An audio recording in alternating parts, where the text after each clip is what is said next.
A CBS 6 News exclusive. Reaction to horrific allegations against the Catholic Church. I've been thinking about this and praying about this for a long time. My one-on-one interview with a religious leader who wants the pain to stop. Violence on your streets. 4 people attacked. A club for kids is just blocks away from one of the crimes.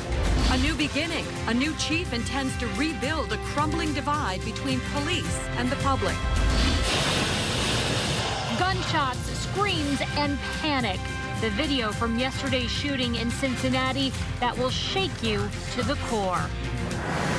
First, a CBS 6 exclusive tonight. Scandal in the Catholic Church. With recent abuse allegations becoming public, church and state are now working together in the capital region to find justice for victims tonight. Today, Bishop Edward Scharfenberger of the Roman Catholic Diocese of Albany sat down with me to discuss for the very first and only time since the news hit of potential widespread abuse in Pennsylvania.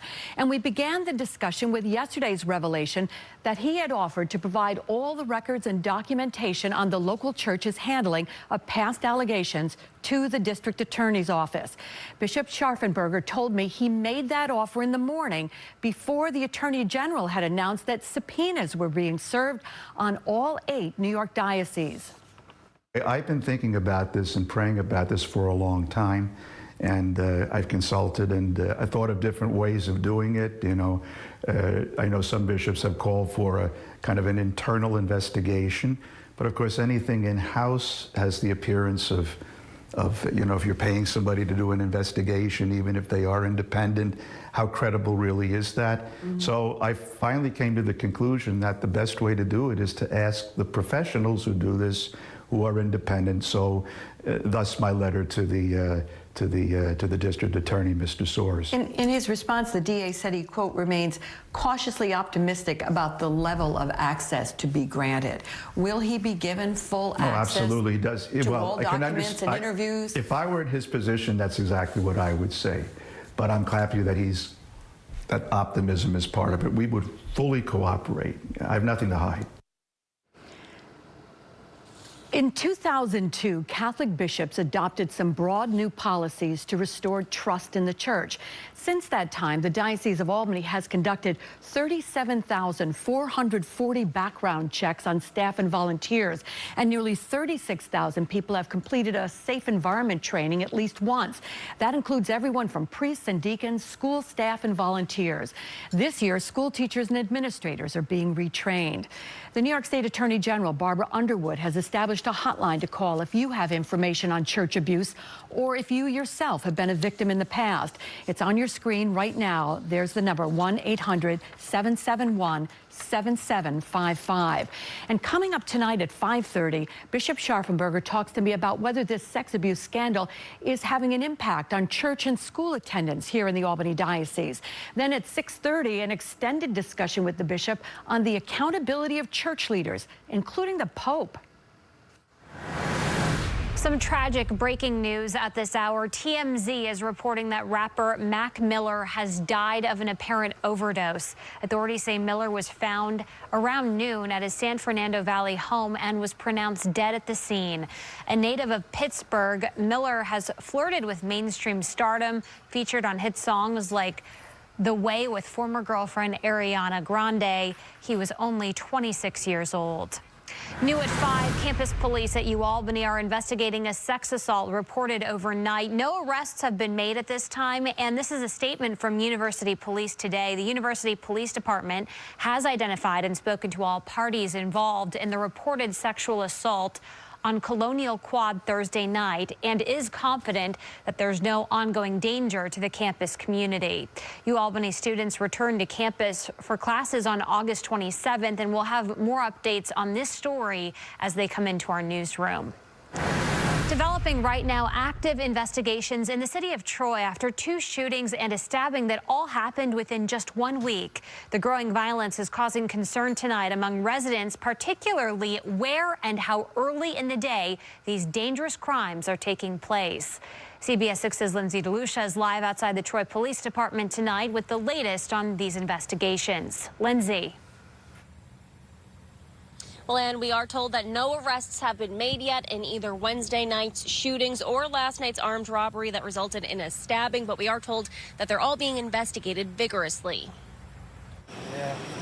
One person shot on Wednesday evening on Ingalls Avenue. 2 hours later, 2 more people shot on 6th Avenue in Lansingburg. All 3 are recovering, but they're the latest victims of violent crimes in Troy. These things are happening now. They used to happen at 3 in the morning. Now they're happening at 6 at night. So, we're concerned about it.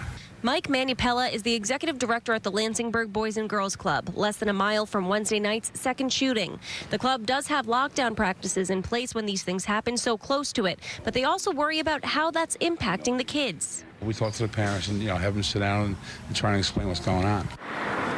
While police are following leads on those investigations, they now have another crime to look into. Now, we're told by police that last night's armed robbery and stabbing took place somewhere around this area where Jacob Street meets Earl Street. We spoke to a man who says he was standing right here on this street just around the time that the incident occurred. Just him running by, screaming for help, and kept right on trucking.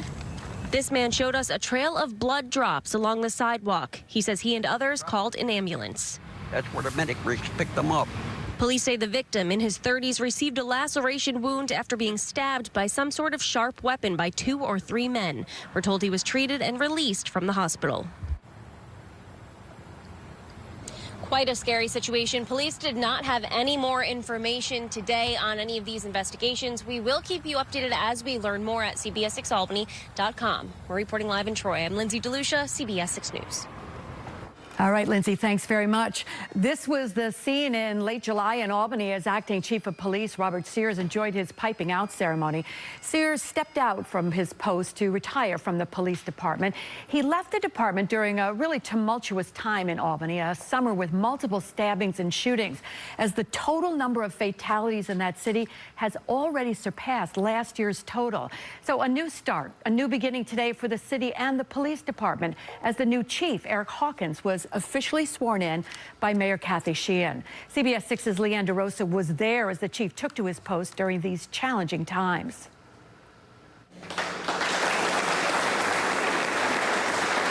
The Albany Police Department officially has a new chief. So now it is my honor to swear in the 25th chief of the Albany Police Department. Eric Hawkins took the oath before Mayor Kathy Sheehan on Friday. I, Eric Hawkins. I, Eric Hawkins. Solemnly swear. Do solemnly swear. That I will uphold. Chief Hawkins is a thoughtful leader who listens, and I am confident that Eric Hawkins stands ready to lead us through the challenges and the opportunities ahead. Chief Hawkins says he's here to create progress. And I'm here to help this police department move to that next level of cooperation and partnership and collaboration with the members of this community. He says he plans to put a strong focus on community policing. It's working with the community in order to identify issues, identify social ills, and developing strategies so that we can prevent those issues from becoming law enforcement incidents. And he ensured his officers and community members they'll have his full support and respect. Ladies and gentlemen, these are challenging times, of course, but with challenges come opportunities. And with opportunities come excitement. And I'm excited. As Chief Hawkins pledged his support to his new city, he had some support in the audience from his former city. He has no idea that we're here. 2 community members from Southfield, Michigan drove more than 10 hours to surprise the chief and see the ceremony. Very surprised. They took his Citizens Academy program and were members on the Community Policing Advisory Board. They say they'll miss Chief Hawkins and his outstanding work. It was the manner in which he protected the officers, the manner in which he listened to the residents, came up with policies to make it a more friendly community. It's just the total package. In Albany, Leanne DeRosa, CBS 6 News. You can watch the full swearing-in ceremony in Leanne's Facebook Live video that was posted on our Facebook page. Search WRGB on the social media site today.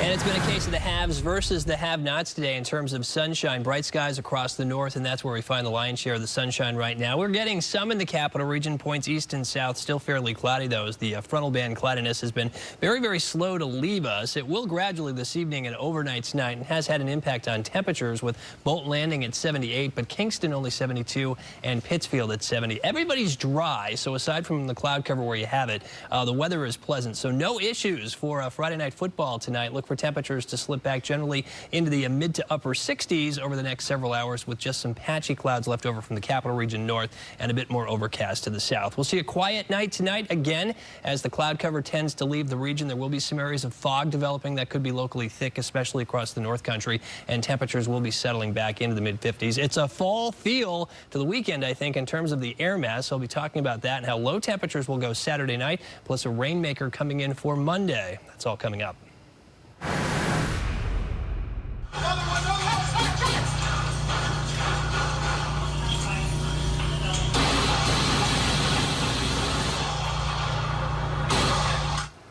Developing now, a first look at dramatic new video of yesterday's deadly shooting in downtown Cincinnati. 5 people were shot and 4 people were killed, including the gunman. CBS 6's JT Fetch with us now with new information just put out by police. JT? Yeah, that's right, Liz. And police say they still don't know why 29-year-old Omar Enrique Santa Perez decided to open fire in that Cincinnati bank. They say he never worked there, and an apartment search hasn't turned up any answers so far. Security footage released today shows randomly, while carrying a briefcase, Perez fires hundreds of rounds of ammunition that were in that briefcase. The footage released today also shows the shooter walking quickly past a security turnstile yesterday morning, just as he shot and killed by a police officer outside the building. The chief says the shooter's gun jammed at one point during the 4-minute rampage. As we saw, Police Chief Elliot Isaac also played the body cam footage here from 2 of the officers. He also played 2 of the hundreds of 911 calls. Cincinnati's mayor is praising the police response tonight. The police saved lives, and we owe them all a huge debt of gratitude for what happened. It was horrible enough, but trust me, it would have been a lot worse if those officers hadn't rushed in when they did. Along with the gunman, a 64-year-old contractor, a 48-year-old bank employee, and a 25-year-old contractor died in the attack. There was a memorial for those victims today. 2 victims remain hospitalized tonight. Ann? The video really does take your breath away. Thank you, JT. If you're going to spend a hefty price on a new football field, well, it may as well be modeled right after a Field of Champions, where this beautiful new turf got its inspiration from, and where you can see it right here in the capital region. The next Family Feud. Name something that for you is an aphrodisiac. Oyster.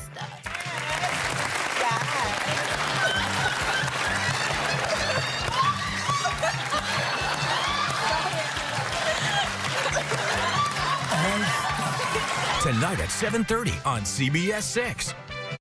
A new trial for a military contractor involved in one of the most notorious firefights in the Iraq War on the next Full Measure. Sunday at 11 on CBS 6.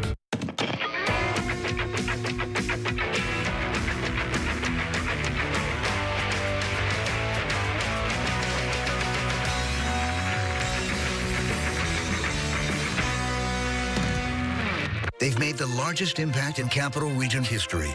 Governor Cuomo and upstate native Lieutenant Governor Hochul are moving the Capital Region forward, transforming Albany International Airport, rebuilding the Schenectady train station, revitalizing downtown Albany, and inspiring our next generation. Unemployment is down and jobs are up. Keep the Capital Region progress going, because with Governor Cuomo and Lieutenant Governor Hochul, we are just getting started. Vote Cuomo and Hochul on September 13th. The best is yet to come for the Capital Region.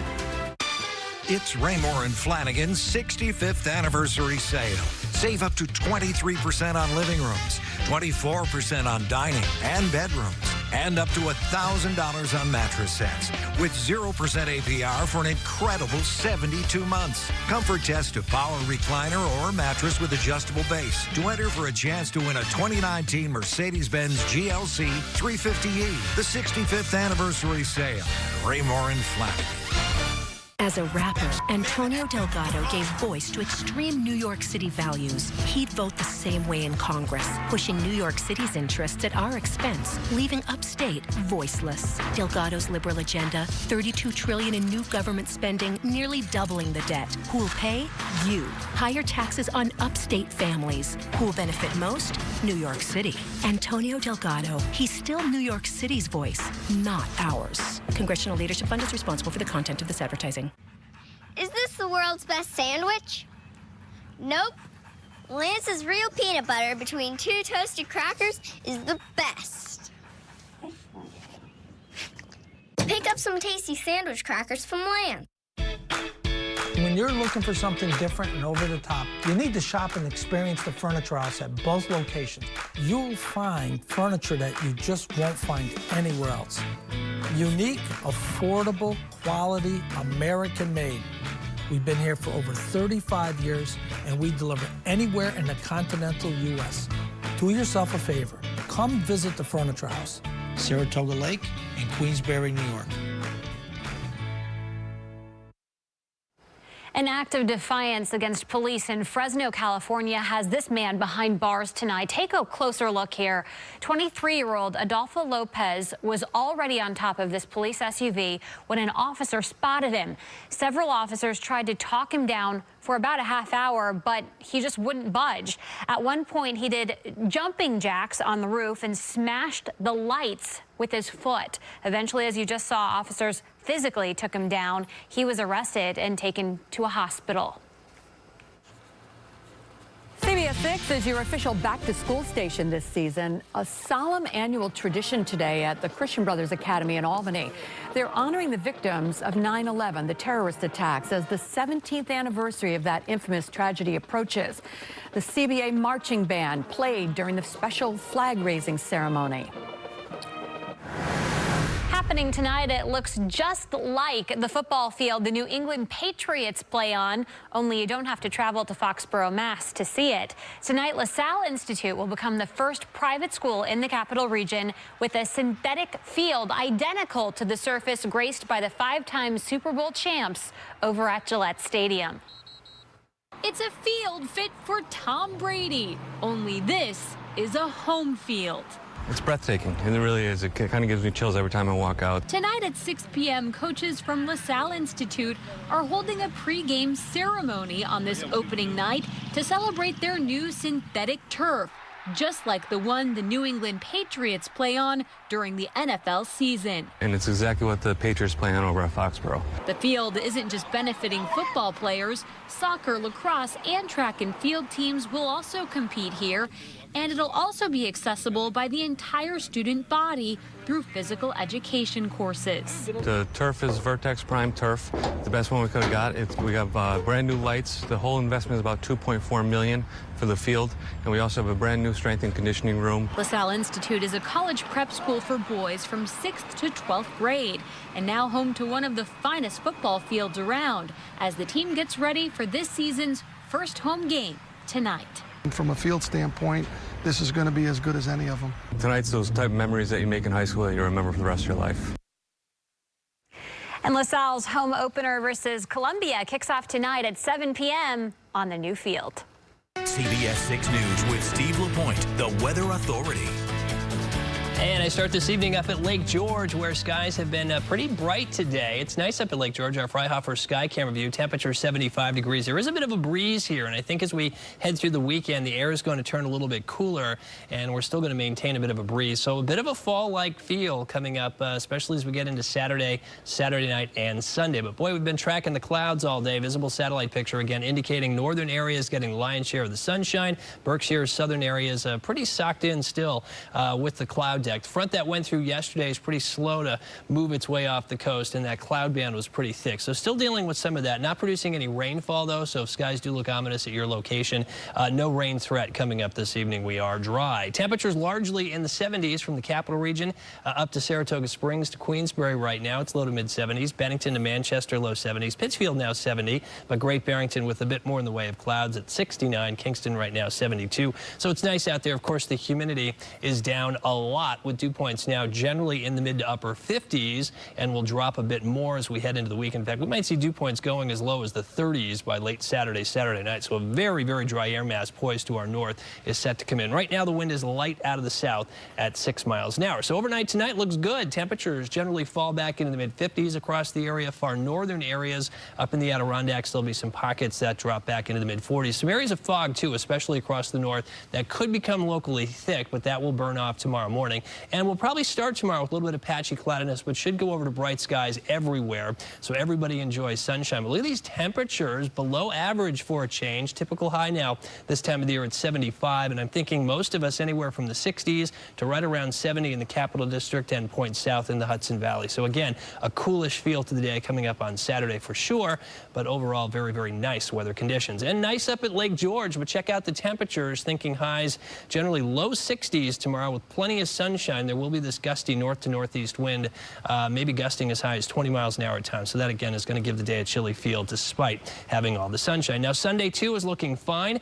Most of us again will see temperatures in the 60s. We'll start out nice and bright, but we'll end the day with some clouds. No rainfall coming up on Sunday, but late Sunday night and Monday, what was once Tropical Storm Gordon continues to circulate across portions of northern Arkansas. It's interacting with this front, and there's a huge amount of moisture, a lot of rain that has developed with this. And this system is going to take a right hook, get caught into the jet stream, and lift up through the St. Lawrence Valley coming up on Monday. And as it does so, it's going to bring us a generous rainfall across the area. At the same time, that cool, low-level air will be wedged in place. So I'm expecting a fairly chilly rain at that. Temperatures late in the day may come up into the mid-60s, but it could really be a slow process in terms of getting any warming in here coming up on Monday. But as the low tracks to our north, this warm front eventually will go through, and ultimately that will transition us back into a very warm and muggy pattern. Here's a potential rainfall amount. So I think it's going to be a solid ½ inch to an inch, but some locations perhaps with an inch, inch and a half in the farther north you are, which is the driest part of our region up here across the Adirondacks. We could see some areas that get in excess of 2 inches of rain. So again, it will be generous. But once it goes, the jet stream lifts north, and another big area of upper level high pressure is going to form in about this position. So that's going to send the temperatures and the humidity up for us Tuesday through Friday with 80s. Florence is also going to be a concern as we get beyond Monday as well. This will be a major hurricane somewhere up the coast, and this high pressure ridge I think will be instrumental in determining ultimately where the storm goes. At this point, it could be anywhere from the southeast to the northeast, but if the high is anything like this, it's going to be more of a westerly track into the Carolinas. But if the western edge of the high is a little bit weaker, there could be curvature up to the north, and it might impact us with some rainfall late in the week next week. It's just too soon to know. But again, this ridge I think will be very telling as it evolves next week as to where Florence ultimately will go. For us, though, we're nice this weekend. We're wet and cool Monday, and we're warm and humid after that. Look at that. Temperatures low to mid 80s during the day, 60s at night, and just slight chances for showers and storms the way I'm seeing it right now.